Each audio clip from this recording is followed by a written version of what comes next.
Chapter 6. Costly mistakes to avoid when taking on landscaping jobs.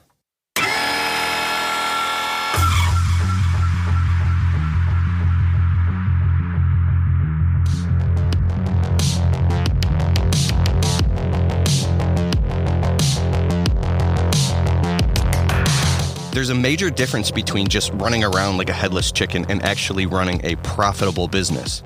It's crucial to structure your time in a way that makes sense for both you and your customers. Becoming a yes man in any industry often results in frustration and costly mistakes. Here's how to avoid these when taking on landscaping jobs. It's easier than you'd think. Have rails set up on your business. I learned this the hard way. Rails, or clear limits, are essential to understanding how to run a business.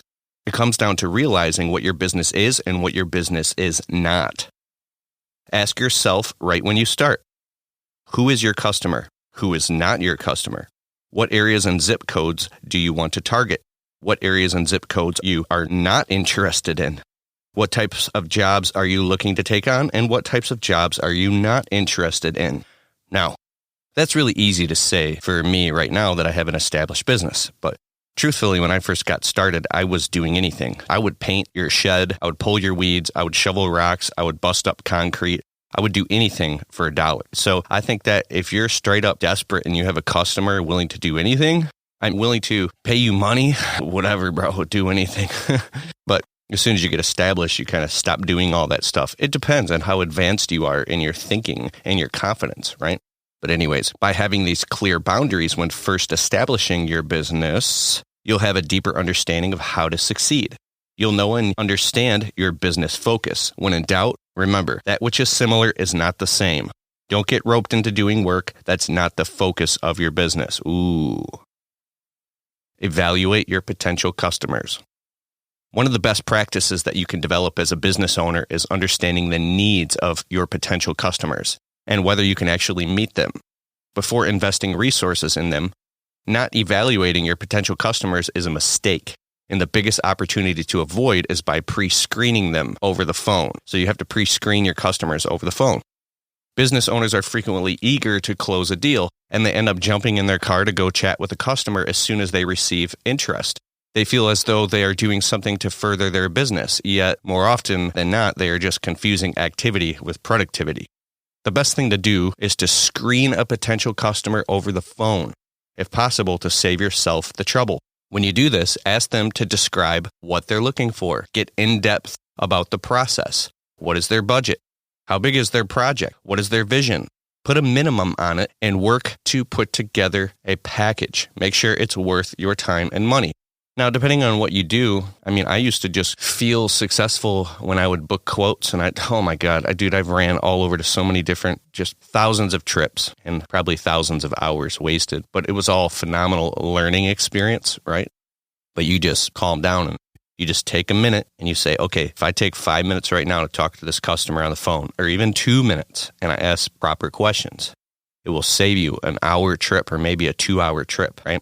A lot of jobs, like we do landscaping and window cleaning, maintenance. Some jobs we can literally sell over the phone or pre-sell over the phone. Some jobs, bigger projects, you start getting in, anything over, depends on what you're doing. But if you just ask customers questions over the phone and you develop a script and you ask all the customers the same questions, you can eliminate a lot of these tire kickers, so to speak. I just remember, man, we're hustling every day, but just looking back, I remember all these phone calls are coming in. I'm not landing these jobs because what's going on here? I should at least go to them and try to sell them something. But I started thinking, wait a second, I'm eliminating all of the tire kickers, right? And even if you have to go through 9 to get to 1, or go through 8 no's to get to 2 yeses, the next few days, or even if it's just a lawn care job, that's fine. Hopefully it's in your target area. But if it's a $5, $6, $7, $800, it could be anything, $2, $3, $4, $5 grand. If you're going to spend the next few days on that project, that's your life, and you have to make sure that you're investing your time wisely. And when you get out of the scarcity mindset, says there's no work, there's no opportunity, everybody's undercutting and cutthroating, which is true from a certain paradigm. But another paradigm is the abundance paradigm, which is also true, that there's so much freaking work out there and there's so many people, customers that are willing to pay you what you're worth and pay for a good job. You just have to have information transparency and create value for them in their mind in advance by positioning yourself as a professional company and making the promise and instilling confidence in them that you're going to do a phenomenal job. They're going to pay you. They'll pay you 30, 40, 50% extra more than they were willing to pay the other guy because these people are incredibly busy. Your target customer, they got money in the bank, they got degrees, they're busy, and they'll pay you a lot more to do a phenomenal job. You have to believe that that's absolutely true, and it is true because I've seen it. And now I'm only targeting customers like that want to pay because they're out there. Don't you tell me that they're not out there, right? Now, maybe you might live in a little tiny podunk town city where literally everybody's broken on welfare, and I'm sorry, that kid is true. I'm not ruling that out, right? I'm a little lucky. I live in a big metropolitan area in Metro Detroit, Michigan. There's thousands and thousands of homes, right? And you might be in an area where you got to hustle 5 times as hard. But I'm telling you, if you don't understand this stuff, you could be in the biggest city in the country. And if you understand this hustle, you will literally run around thinking that there's no money and you will stay broke because you're stuck. When you change the way you see things, the things you see change. If there's other companies out there that are crushing it and they're making money hand over fist and they're constantly busy doing the work they want to do and doing profitable jobs, the problem might be with you. It's a long, hard road to come around and turn that corner. Man, I feel like I'm beating a dead horse, but it's so true. It's hard. And even then, depending on what paradigm you're looking at it from, it might still be peanuts. I mean, however you look at your life and your business, okay, is it enough for me to live in a $500,000 house? Is it enough for me to have 4 children and they all have the best health insurance, life insurance, home insurance, fire insurance, enough money to put away in a Roth IRA and a retirement fund, have an emergency money and take my family on vacations and do all these crazy things and to be able to have your race car on the weekends or buy a house with, horses running in the backyard. I don't know a lot of landscapers or anybody for that matter who makes enough money in what they do, but I know that you have to be the best in the world at what you do and become the best in your entire city if you want to live like that. It's no lie. It's known that doing a property maintenance or service-based business is a hustle, dog-eat-dog world, man. And that's why I'm talking about this because depending on how you grew up and the opportunities that you had and where you went to school and all this stuff, dude, there's people that had everything handed to them and they're hooked on drugs. All the opportunities just handed to them and they blew it. And yet there's people that had nothing handed to them that came from the gutter that made lemonade out of lemons and they're living a great life. I'm just saying it's like comparison is the thief of joy and you do need good money. You need to make really good money. I'm not telling you what you need to make, but I'm saying I'm learning you have to take home $100,000 a year in personal income in order to make all your ends meet. And that's just on like the Midwest. In California, it could be a lot more. And I think the older that you get and the longer you've been around, you learn how expensive it is just to live. And when you get so sick and tired of working your guts out day in, day out and coming home and you're stressing about little tiny money stuff like the electrical bill or the phone bill, that's stupid bullshit. I have a friend. He's not really much of a friend anymore. This friend was doing millions, right? One day he said something to me on the phone. I used to have the perfect combination of questions to get this guy fired up. He was a mentor of mine. I don't know how much. He said he did $10 million a year amongst his businesses. I don't know what he did. I don't know if he was lying or what. He literally lived in a $500,000 house, though, and drove a Range Rover. But he said something to me. He said something about stressing about paying bills. He goes, screw that, stressing about paying bills. Like, pfft. He said it in a way that hit me. He's like, yeah, I'm sick and tired of stressing about paying bills. You redefine, you upgrade your identity to where, bro, I am not going to sit here stressing about paying bills. You've been in this game far too long. You're just the game of life. I don't care if you're like 18 years old listening to this. You've been around 18 years. I don't care if you're 25, 35, or 55 listening to this. If you're still stressing about paying just your bills, I mean, in America where we live, it's time to get angry. Keith returns right after this short break.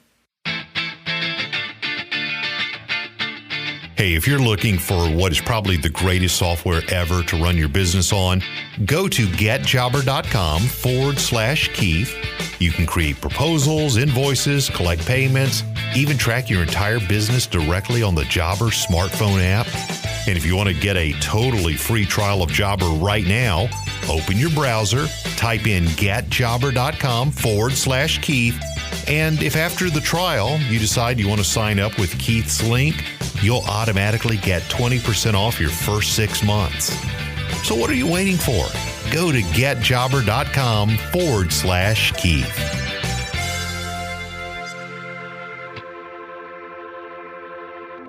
The Untrapped podcast continues. Here's your host, Keith Kalfas. It's time to get angry and draw that line and say, I am no longer going to stress about paying bills. I'm going to do whatever the hell I got to do to make sure that happens. And if there's a deep underlying insecurity, feelings of low self-worth, low value, poverty consciousness instilled in you that wasn't your fault, it's going to be very, very, very hard to get rid of that stuff. You can go work your ass off 12 hours a day, 7 days a week. You can even have 50 grand in your bank account. It's not going to change the low self-value. And I think the number one thing that will change that is by getting around successful people who have abundance consciousness. They're out of the poverty mindset and they think in terms of abundance. That, I think, is the number one thing you could do is get around other successful people, upgrade your mindset and realize you're in an abundant world. Man, I'm going on and on about this. That's what I struggle with, right? I'm finally at a place in my life where I'm not struggling to pay the bills and I got money in the bank and I'm hustling day in, day out. Like it's a proactive type of hustle now. And I still deal with this underlying poverty mindset stuff. I'm sick of it. So know your numbers. In an effort to close the deal, business owners will often try to provide numbers on the spot to get customers to sign a contract. Yes, this can often result in them not knowing or understanding the numbers that help their businesses run. Avoid giving numbers right away and instead take a step back and tell your customers that you'll send them a quote. Or go sit in the truck and spend 15 minutes getting your numbers together and make sure you add this to your allotted time, even if you're in a rush, and get your numbers right and give the customer a proper quote, right? Even if this means going out to your truck and running the numbers for 15 minutes or making a few phone calls, it's always best to understand the calculations before confirming. There are a few questions to answer ahead of time to ensure you have a proper understanding. What's your day rate? How much money do you need to make per day to run your business and make a profit? Could you charge the customer a day rate? Hey, this is our day rate. This is our half day rate. What's your minimum to take on a project to make it worthwhile? What is your minimum? What is the minimum you can even show up to someone's property? You got to have a minimum, right? That'll change your whole business just having a minimum. And what do you need on a project to break even? What is your break even point? What's the break even point? Calculating Murphy's Law, too. I was on the phone with my buddy Daniel Mirval, who's a certified arborist from Chicago, Illinois. He runs a full legit tree service, and he's the real deal. He's a master of being practical. He says there's 20, especially in Chicago, there's 20 working days in each month. What do you mean there's 31 days in a month, Rico? We call him Rico. No, there's 20. There's 30. There's 20. You know why? Because rain days, setbacks, breakdowns, Sundays, all this stuff. So you got to think practical. And the only way you can think practical is by going out and doing this and making mistakes and seeing that, oh my God, I can't fit a square peg into a round hole. How come I booked this many jobs or I'm trying to do this much and it ain't working? So when you lie to yourself in your mind and say, oh, we'll cross that bridge when we get there. I just need to get this job right now. I know I don't understand I'm installing this landscape, but I have no idea. You're installing a landscape for a customer, yet you're not even calculating how are these plants going to get water? Are you going to plant them all and then they're going to be calling you saying that, oh, their plants are dying, or how come there's no water? Why didn't you think of that? You're the contract. Oh, are you going to tap into their sprinkler system into a zone and put some misters to get some water on those plants? Are you going to subcontract a sprinkler guy? Are you going to call a sprinkler guy and qualify them and refer them to your customer? This is just an example to make sure those customers are fully taken care of. And are you going to let those customers know up front that these plants are going to need water and it might cost them an extra $600 to $1,000 or maybe a couple $100 just to make sure that these plants are getting watered now? Oh, you didn't even think of that. That's your fault. What do you mean it's my fault? What do you mean? Because you went in, you got the money, and you went out. It's just because you lacked experience to think about this stuff. So that's why you got to go out and make a bunch of mistakes, and that's why this is all a process. But you get to the point where now you're on a property with a customer or you're on the phone with a customer and you're asking them a bunch of qualifying questions. You're being very careful. You're crossing your T's and you're dotting your I's as you go. And you don't even take a step forward until that line is drawn in the sand. You don't even take a step forward. See, now that's what started happening with me. I started getting so fucking paranoid that I was like, nope. I'm not even taking another step forward. I'll shut this whole fucking process down right now until I know that mathematical equation that's over on the other side right there. I started getting so rigid and so shrewd that it was actually off balance. It was too much. It was to the point where I was coming across as paranoid. I literally The pendulum swang so far in this direction that I've went on job sites and embarrassed myself in front of clients and did not get the job. Like, it was almost like I was trying to test this crazy schizophrenic thing inside of myself, where I would go inside of I would go on a customer's property and walk around with them. And I'd be like, okay, we want to get all these garden beds, the bushes trimmed.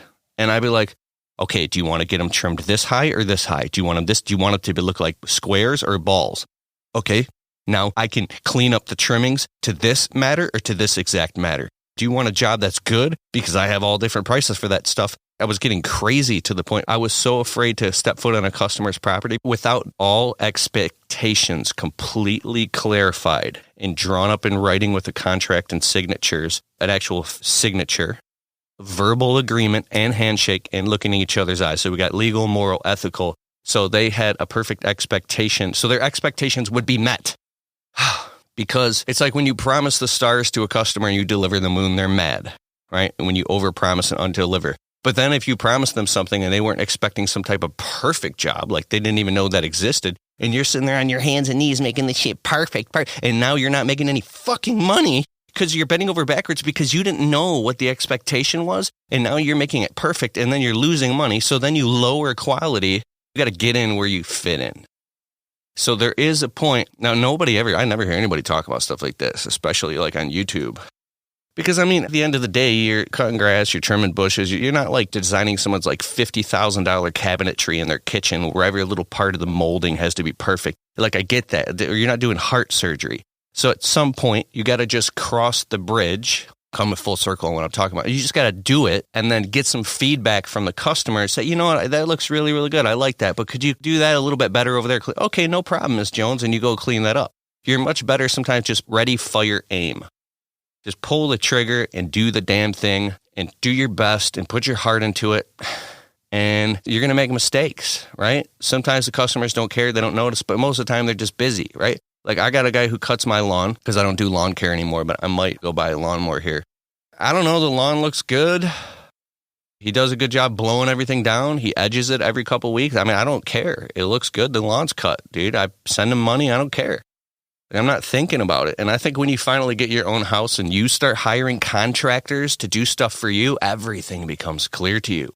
For me, I hired a guy to put these barn doors in our basement. It's this new stylish thing where it's like a sliding barn door instead of a normal door. And it looks cool as shit. Like, it's real cool. And you could do it yourself, but it would take all day, right? And I hired this dude off like Facebook Marketplace, and he's a referral, and he doesn't get back to me. I'm trying to give this guy money, and he's not even getting back to me, and he's not taking it serious, and kind of get what you pay for. But like, I was angry when he finally showed up at my house to give me a quote. I was a little upset. How do I know I'm going to trust this guy? How do I know I'm going to give him my money? You know, I wanted to give him half down. I wanted a signature. I wanted to make sure. I was being a little too rough because I'm a small business owner. And I finally got to feel what it feels like to hire people when I bought my house. And you know what I'm looking for? I'm looking for integrity. These customers are looking for integrity. Your word is your worth. Your worth is your word. You do what you say you're going to do when you say you're going to do it, whether you feel like it or not. If you tell a customer you're going to be there at 9 a.m., you're there at 9 a.m. If you're going to be a half an hour late, you shoot them a text or give them a call saying, hey, we're going to be 30 minutes late. If there's anything that pops up, let the customers know beforehand. If it's a project over, say, $1,000, because if you're doing a landscape install, the unknown pops up. The laws of nature. I don't know. You might run into the unforeseen. When you bring all this stuff to the customer in the beginning and you clarify these expectations, like, hey, if we go and we dig there and we're planting these bushes, and I don't know, there might be like a sewer drain there that we didn't know, or there might be sprinkler lines, or we might have to call Ms. Dig. If we run into something, we might have to change our plan and maybe do something different, and it's going to cost you more money. Do you agree? Because I can't go dig right now for free and look underneath the ground and see what's going on. You might not even be licensed to do that in your city. But what I'm saying is you got to start qualifying customers with things, but do it in a way that's not so rigid to where it makes you look paranoid. Okay, I'm done beating a dead horse with that. Keith returns with more in just a moment. Have you been thinking that it's time to really market your business in a more effective manner? Keith has spent years testing tens of thousands of dollars on marketing and advertising, and he is just amazed that the 7 most powerful marketing strategies that he's ever found are surprisingly low cost, and some are even free. He distilled down everything that he's learned into a 7-step guide and wants to give it to you for free. If you'd like to download the free guide, it's called 7 Steps to Marketing Your Business, then simply go to keithkalfas.com/7 That's keithkalfas.com/7 steps. And of course, the link will be in the show description.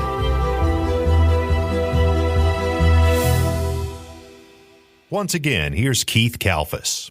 But the last thing I want to say is don't repeatedly keep making the same dumbass mistakes. My buddy, Coach Rob, you might have heard me talk about on my YouTube videos. You watch my YouTube. I call Coach Rob up. Man, Rob, I keep having the same stupid problem in my business. It just keeps happening. He goes, well, Keith, it's like the whack-a-mole game. It pops up. You hit it with a hammer. It pops up with somewhere else. The little mole pops up. So you keep hitting with it. If it keeps popping up repeatedly as an issue in your business, that's a surefire sign that you can't quit ignoring it. You have to man up and put a boundary there. You have to put a structure there. You have to create a policy. This is no longer something I'm going to deal with. This is now company policy. I'll give you an example. Man, you like these rants, don't you? We do a lot of property maintenance. Me and my crew, we pull up to a job site. We trim all the shrubs, all the ornamental trees. We pull all the weeds and all the garden beds on a customer's property for $2,000, $2,500, whatever it is. We'll go around your whole property. We'll trim everything up all nice, neat, and clean, pull all the weeds, edge out all the garden beds. And if you want, we'll put all fresh, brand new mulch down, which I like to do. It's a whole property package.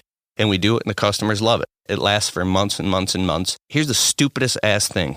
And I make this mistake too. Start up the shrub trimmers. Just start trimming everything, trimming all the shrubs. And the trimmings are going all over the garden beds and all the ground. Sometimes you can't avoid it. That's actually the fastest way, depending on if you're going to put new mulch down or not. But what I'm saying, not putting tarps and canvases down around all the ornamental trees and shrubs to catch all of the trimmings, or at least the bulk of all the trimmings. So now you can just pick it up with your fingertips and put it in a ball and go drag it off and dispose of it instead of trying to rake all this stuff up. And especially if you're doing it on top of rocks, oh my God, in lava rocks, yeah, it's going to look like horrible. It's going to mix like salt and pepper. All the trimmings, especially like little boxwood shrubs with little tiny leaves, they're going to fall in between all the rocks and all the places. It's going to be a disaster. You're going to leave that place looking worse than when you started, and you're going to be sitting there feeling stupid, apologizing to your customer. So what happens? We finally had to get it to a point, I'll just skip to this, in my business, like where I had a customer so pissed off that I had to literally go out and buy bags of mulch, because what did my guys do? They trim all the bushes all over this guy's fresh mulch and then try to rake it up, and they're raking up his fucking mulch.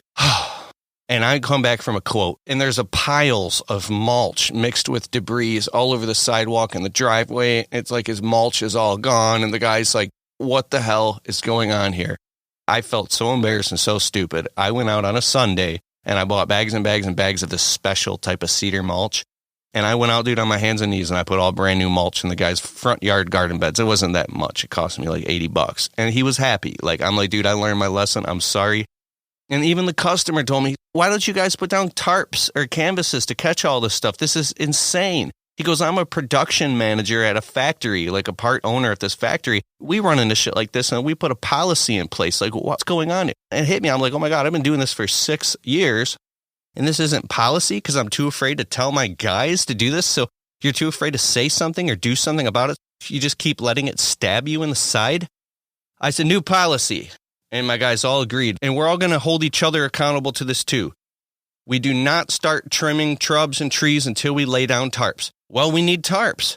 I had to literally, after we left the job site, go and drive the next morning to Harbor Freight and go drop $180 on tarps and canvases and all these tarps. $180. We didn't get to the job site till an hour later because I'm standing in line and my heart's pounding. I'm like, I can't believe it. We get there, and now we lay out all these tarps all over. Now we're not getting the job done. It feels like we're not getting everything trimmed because now we're sitting here for 20 minutes laying all these tarps all over the place. This is stupid. Oh my God, it's torture. Then what happens? We start trimming all the trees and bushes and shrubs, and now all the trimmings are going all over the tarps. We shake them off to get all the particles off, touch them up, retrim them. It's looking crispy dog. And then what does my cleanup guy do? He goes and he starts picking up all the tarps, and voila, everything was nice and clean. And what did I do? I ran in the back and I started trimming without the tarps. And my guy told, Keith, what are you doing? The new policy? Oh, yeah. Oh, put all the tarps down. And now it's a new policy in the business. Like, we had to instill this thing that we do. It had to become policy. There comes a point as a small business owner where you snap and you're like, you know what, dude? New policy. You write it down, show it to everybody. Everybody looks in each other's eyes, shakes hands. It's on the wall. It's written in stone. We no longer do this until we've done a pre-trip inspection. And I think pain is what creates the policy. So, I know that pain creates the policy. So you have to get to this point where you man up. This is so hard for me to just go through this. But I'm doing it because there's somebody listening to this right now that needs this. If you don't fix the problem, it's not going to get fixed. The definition of an insanity is to do the same thing over and over and expect a different result, right? So you're going to have to go backwards before you go forward. You got to take a step back to take 2 steps forward. That's the way it works. And the more you begin to identify these things and you lean into that pain and suffering and you stay out of being just comfortable, that's how you progress. Chinada say me? Chinada say me? Chinada say me. So having a thorough understanding of your finances is the best way to run a landscaping business. Even if it means charging a little bit more, you'll ultimately do a better job. You're only charging for time you'll actually spend on the job. Instead of rushing through the project, you'll be able to take your time and do a proper job. This is what I mean by raising your prices.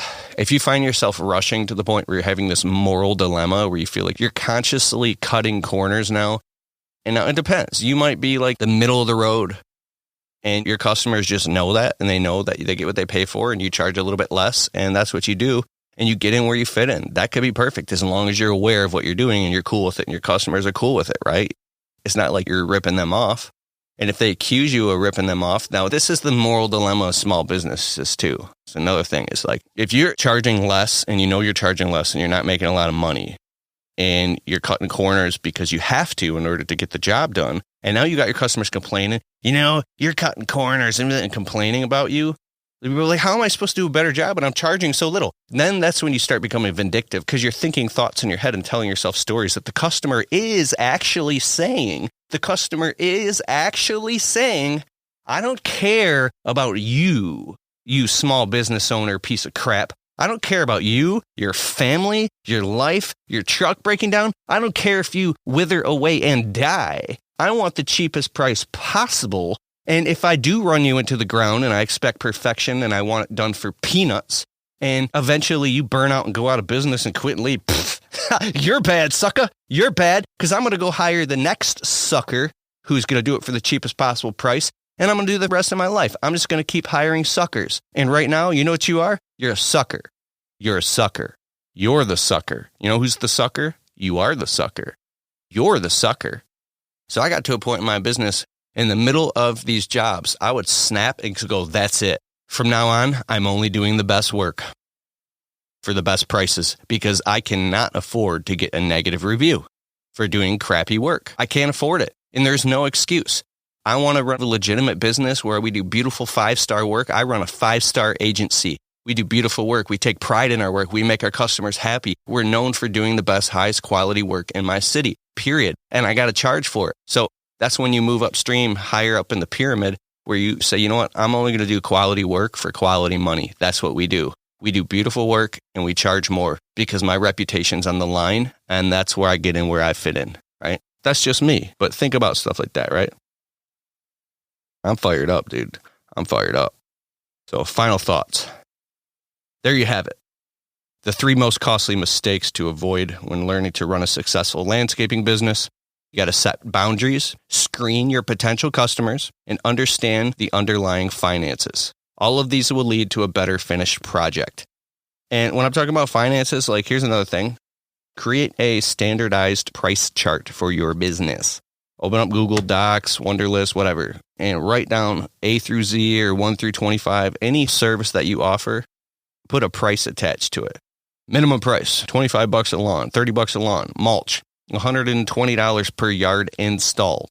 Topsoil, $120 per yard installed, and it's got to be 1 yard. The first yard is $250. If you want 1 yard of topsoil, it's going to be $250. What do you mean? I thought it was $120 per yard installed. No. Because if I go all the way to the landscape supplier, I pay to have that 1 yard delivered. I just did all that for free. I need to make money. Oh, the first yard is $250 to install it or spread it around in your garden beds or up against a whatever, right? Now, here's the thing. Here's what I do in my business. If anything over 1 yard of topsoil, the first yard will just install it.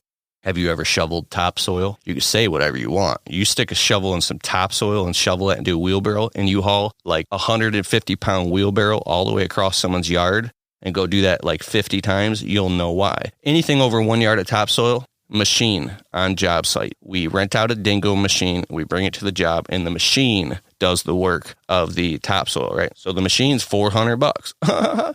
So you want 2 yards of topsoil. I'll drop the price back down to $120 for the yard, just to be a nice guy, plus another $120 for 2 yards, $640 for 2 yards of topsoil. Customers go, what? $640? Yeah, that's what it costs. Dude, I'm just beating a dead horse. You have to look at it in a very practical way and get to the point where you got to make sure every little tiny thing that you do, you're making money. How much does it cost to do every little thing you do in your business, and look at it practically? Stop trying to do the customer a favor to the point of your detriment where you're not making any money. Oh, I'll throw this thing in for free.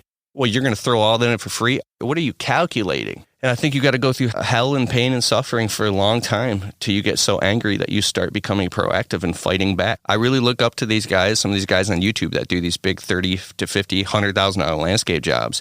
And they do it with such certainty and such consciousness. At least it seems like they do on YouTube. They might be hiding their mistakes, I'm sure. But it takes a lot of self-control and clarity and detaching yourself from the emotions to be able to look at things very objectively from the start.